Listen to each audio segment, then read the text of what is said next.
dinamika soal Pulau Aceh Iya. berpolemik dengan Sumatera Utara itu kan sebelumnya disebutkan oleh Wakil Ketua DPR bahwa Presiden akan mengambil alih secara penuh dan secara langsung soal polemik itu. Nah, kemudian langkah-langkah yang akan dilakukan sebelum pengambilan keputusan itu seperti apa sih? Ya, baik. Mungkin biar semuanya juga clear, teman-teman semua, kalau dalam konsep negara kita, yang punya kedaulatan atas wilayah itu adalah pemerintah pusat, Negara Kesatuan Republik Indonesia. Pemerintah daerah itu punya wilayah administrasi, itu artinya wilayah yang mereka urus, termasuk juga soal pulau-pulau. Jadi pulau ini diurus oleh pemerintah daerah yang mana, itu yang diatur oleh pemerintah. Jadi kita tidak bicara soal kedaulatan, karena kedaulatan itu milik Negara Kesatuan Republik Indonesia. Nah, wilayah administrasi ini tentu ada pemberian nama, ada batas-batas wilayah, ya, termasuk juga pulau-pulau. Ini masuk wilayah administrasi mana? Jadi artinya gini, kalau pulau itu masuk wilayah administrasi daerah A, maka daerah A lah yang berkewajiban mengurus daerah pulau itu. Kalau daerah pulau itu termasuk wilayah daerah B, maka daerah B lah yang punya kewajiban mengurus pulau tersebut. Karena ini bahasanya kita sama kita, gitu. Kan kita tidak bersengketa dengan pihak luar, dengan negara lain, tapi ini kira-kira ada aspirasi-aspirasi yang berbeda antara beberapa dua daerah di dalam Negara Kesatuan Republik Indonesia tentang pulau-pulau tertentu. Nah, ini tentu saja sesuai dengan aturan main yang ada di negara kita, maka ini diambil alih oleh pemerintah pusat. Dalam hal ini Presiden mengambil alih ini langsung dan dijanjikan secepatnya akan diselesaikan. Ini harusnya tidak sulit untuk diselesaikan, bisa diselesaikan dengan cara dingin, dengan kepala yang dingin, dengan cara yang baik-baik, karena kita berdialog, kita berdiskusi sebagai sesama anak bangsa. Jadi tentu Presiden akan segera mengambil keputusan secepatnya dan dengan mempertimbangkan aspirasi-aspirasi maupun proses historis, proses administrasi yang sudah dijalankan selama ini. Jadi kita tunggu saja. Secepatnya Presiden akan mengambil keputusan. Tidak tertutup kemungkinan untuk itu. Jadi karena akan mempertimbangkan berbagai macam hal, jadi tidak tertutup kemungkinan untuk itu. Oke, nanti akan dilanjut ya pertanyaannya. Terima kasih Mbak Nia. Berikutnya ada pertanyaan selanjutnya. Oke. Silakan kehadiran Presiden Prabowo di dalam KTT G7 Kanada itu dipertanyakan karena akan cenderung ke blok Putin, itu bagaimana sikap sana Pak? Jadi apa pertanyaannya, diulang lagi? Ketidakhadiran Presiden Prabowo di KTT G7. G7. Itu kan berbarengan juga dengan saat ini Presiden mau menghadiri blok di jadi apakah iya. dituding Siapa yang menuding? blok Putin? Gini,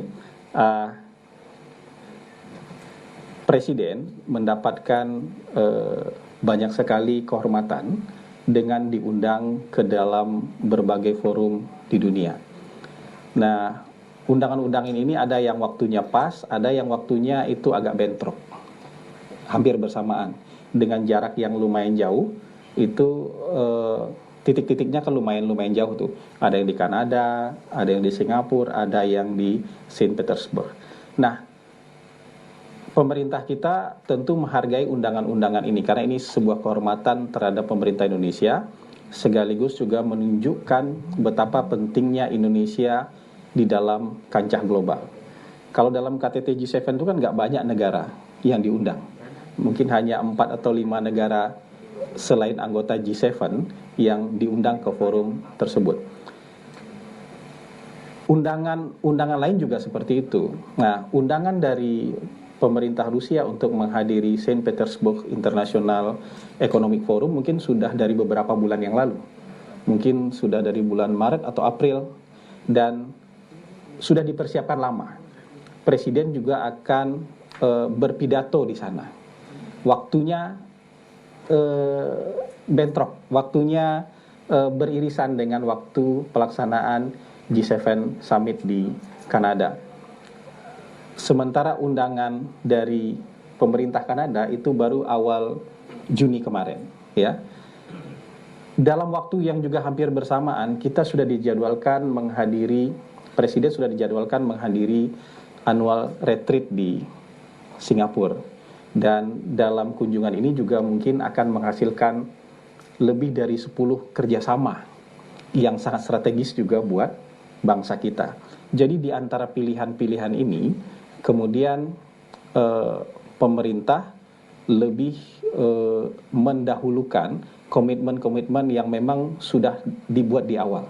Karena komitmen dengan Rusia sudah dibuat jauh-jauh hari, komitmen dengan pemerintah Singapura juga sudah dibuat.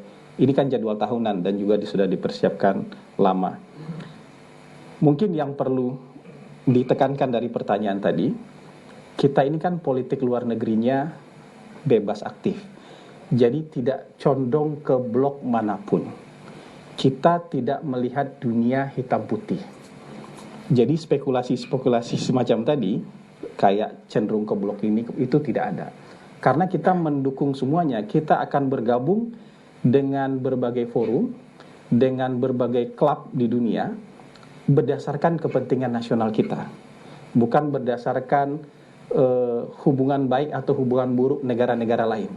Jadi kalau kita bergabung dengan BRICS misalnya, bukan berarti kita lebih condong ke salah satu blok.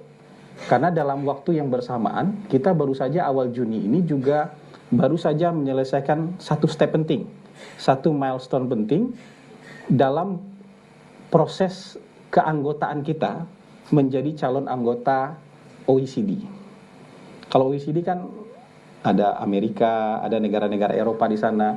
Nah, di saat yang bersamaan kita menjadi anggota BRICS, dan di saat yang bersamaan kita juga dalam proses menjadi anggota OECD. Jadi nggak condong kemanapun.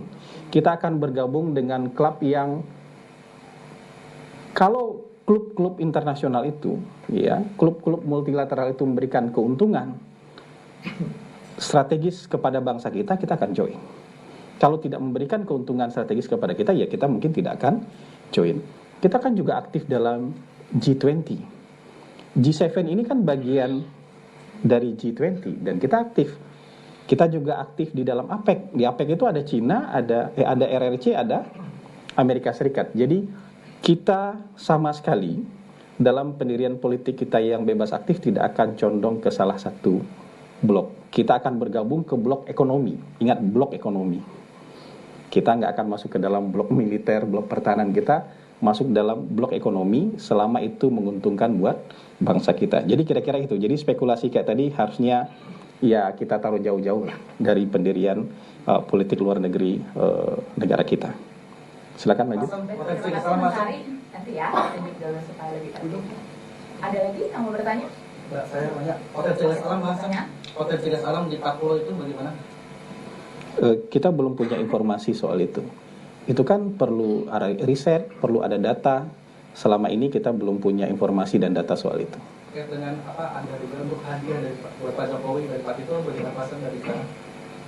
Nah, spekulasi-spekulasi yang mungkin tidak perlu dijawab itu ya. Baik, ya. Ya, silakan yang lain.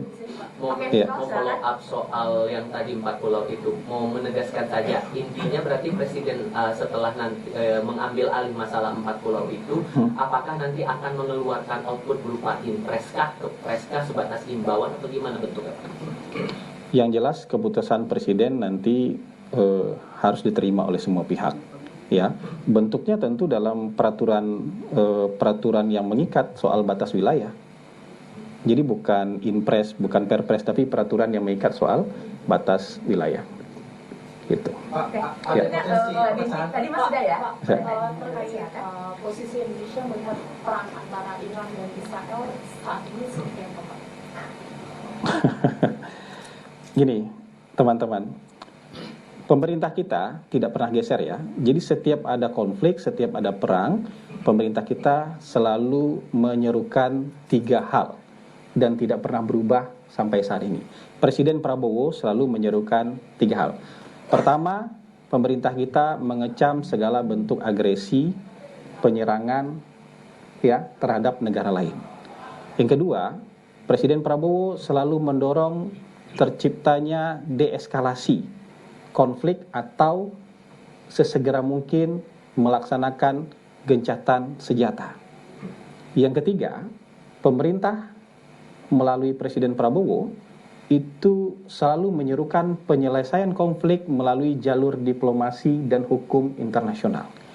Jadi dimanapun terjadi konflik, dimanapun terjadi agresi militer, dimanapun terjadi invasi, maka pemerintah kita secara konsisten menyerukan 3 hal ini. Saya ulangi, pertama mengecam terjadinya penyerangan, ya. Yang kedua mendorong deeskalasi dan gencatan senjata sesegera mungkin. Ketiga, penyelesaiannya melalui jalur diplomatik dan hukum internasional, termasuk dalam soal Israel dan Iran. Jadi nggak akan kemana-mana. Jadi kita akan selalu dalam posisi yang seperti itu. Baik, satu pertanyaan terakhir. Silakan. Iya, Pak Hasan, saya Andira dari C2Day melanjutkan yang tadi. Apakah sudah ada strategi dari pemerintah mengingat dengan konflik Iran-Israel ini juga bisa mempengaruhi harga minyak dunia? Terus yang kedua, terkait statement Menteri Kebudayaan Pak Fadlizon terkait tidak ada bukti soal perkosaan massal di tahun 1998, bagaimana tanggapan dari Pak? Ini satu pertanyaan ya, silakan. Iya, begini, dalam konteks hal yang tadi sama saja ya. Kalau yang pertanyaan pertama saya, dalam konteks hal yang sedang disusun oleh Kementerian Kebudayaan, mari kita sama-sama beri waktu para sejarawan untuk menuliskan. Ini kan sekarang semua dalam proses. Dan dalam proses ini terlalu banyak spekulasi-spekulasi yang menyatakan ini tidak ada, ini ada. Coba kita biarkan para sejarawan ini menuliskan ini. Dan untuk nanti kita pantau, kita pelototi, kita periksa bareng-bareng. Toh yang menulis ini adalah para sejarawan yang juga kredibel, punya kredibilitas tinggi, dan mereka tentu tidak akan mengorbankan kredibilitas mereka ya untuk hal-hal yang tidak perlu. Jadi kekhawatiran-kekhawatiran semacam ini mungkin bisa jadi diskusi, tapi jangan divonis macam-macam dulu. Lihat saja dulu ya pekerjaan yang sedang dilakukan oleh para ahli sejarah dalam menulis sejarah Indonesia.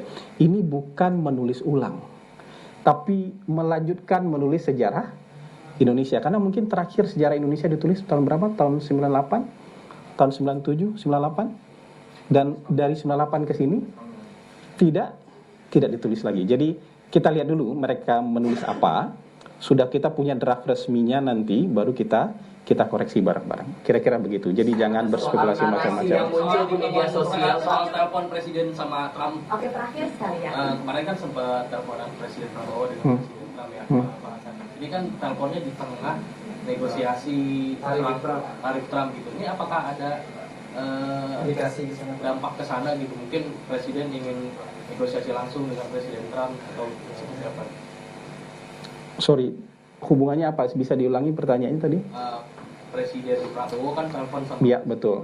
Nah, ini di tengah negosiasi tarif yang tarif impor sama Amerika gitu. Yang jelas seperti yang sudah diunggah oleh Sekretaris Kabinet bahwa telepon antara Presiden kita Bapak Prabowo Subianto dengan Presiden Trump lebih banyak bicara konteks internasional, termasuk juga menekankan perlunya sesegera mungkin menciptakan stabilitas dan perdamaian dunia. Saya belum punya informasi soal yang tadi Anda tanyakan. Baik, terima kasih teman-teman. Tapi kan kelanjutan pembicaraan di telepon ini sebenarnya bisa dilakukan di G7 itu ya Pak. Makanya keabsenan Pak Presiden di forum G37 ini kira-kira ya nanti tentu kita akan punya cukup waktu untuk melakukan pertemuan-pertemuan bilateral seperti itu.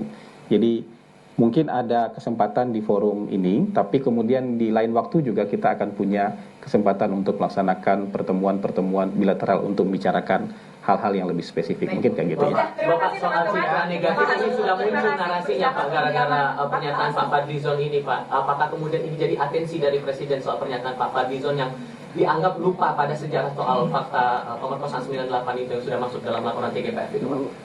Saya belum punya informasi soal yang Anda tanyakan itu, tapi yang penting sekarang orang yang sedang bekerja menulis sejarah itu adalah para sejarawan, ya. Dan para sejarawan ini akan menjaga kredibilitas mereka di mata semua orang, ya. Kalau ada kritik dan masukan, silahkan.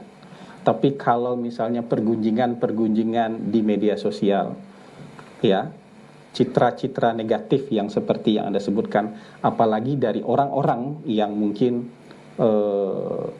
kalau dia mengerti sejarah, silakan berdialog dengan para ahli sejarah. Tapi kalau bukan sejarawan, ya mungkin kita baca sebagai semacam bacaan-bacaan aja ya, bacaan-bacaan aja di media sosial. Jadi yang ingin kita sampaikan kepada teman-teman adalah berikan waktu kepada orang-orang yang juga punya kredibilitas ini untuk melakukan pekerjaan sesuai dengan profesionalitas mereka. Mereka kan profesi, ahli sejarah ini juga profesi. Kalau ada baik dan buruk, ya, ada pro kontra, ada setuju nggak setuju, silakan disampaikan. Tapi juga oleh orang-orang yang punya otoritas, bukan berdasarkan hanya sekedar pegunjingan di media sosial. Kira-kira gitu harapannya. Terima kasih teman-teman. Ya, sampai ketemu lagi. Terima kasih. Assalamualaikum warahmatullahi wabarakatuh. Ya. Thank you ya. Terima kasih ya rekan-rekan.